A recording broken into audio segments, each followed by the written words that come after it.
سٹن کول field کی قبرستان ہے.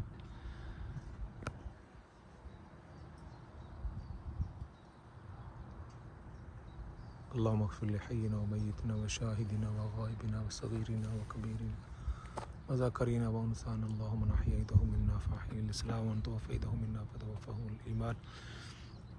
یا اللہ تمام مسلمانوں کی مغفرت فرما، ان کے درجات کو بلند فرما. جتنے بھی مسلمان اس وقت تک یا اللہ اس قبرستان کے اندر دفن ہے، یا اللہ سب کی مغفرت فرما، سب کے درجات کو بلند فرما، سب کی یا اللہ نیکیوں کو قبول فرما، گناہوں کو معاف فرما. یا اللہ ہم سب کو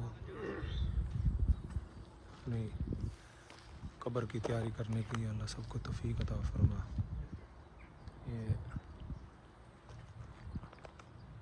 اللہم اغفر لہم وارحمہم واعف عنہم اللہم ادخلہم الجنۃ بغیر حساب. یہ قبرستان میں آنا اور اپنی موت کو یاد رکھنا، یہ انسان کو کافی بہت ساری گناہوں سے محفوظ رکھتی ہے. قبرستان میں جانا چاہیے اور قبور کی زیارت کرنی چاہیے.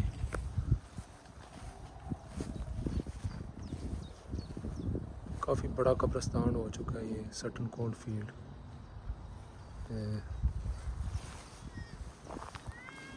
ہمارے یہاں قاری تصور الحق صاحب بھی یہاں مدفون ہے، قاری عبدالوافی صاحب. اللہ تعالیٰ ان دونوں بزرگوں کی مغفرت فرمائے، قاری صاحب کی بھی مغفرت فرمائے، اور جتنے مسلمان یہاں دفن اللہ سب کی مغفرت فرمائے.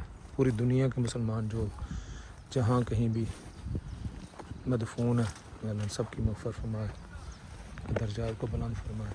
یہ سارا مسلمانوں کا یہ قبرستان ہے.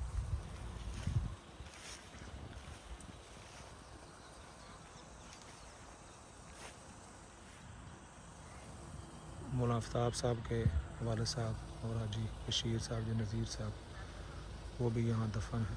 اللہ تعالیٰ ان کی بھی مغفرت فرمائے، درجات کو بلند فرمائے.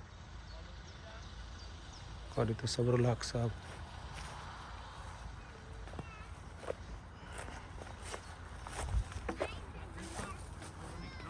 یہ قاری صاحب کی قبر.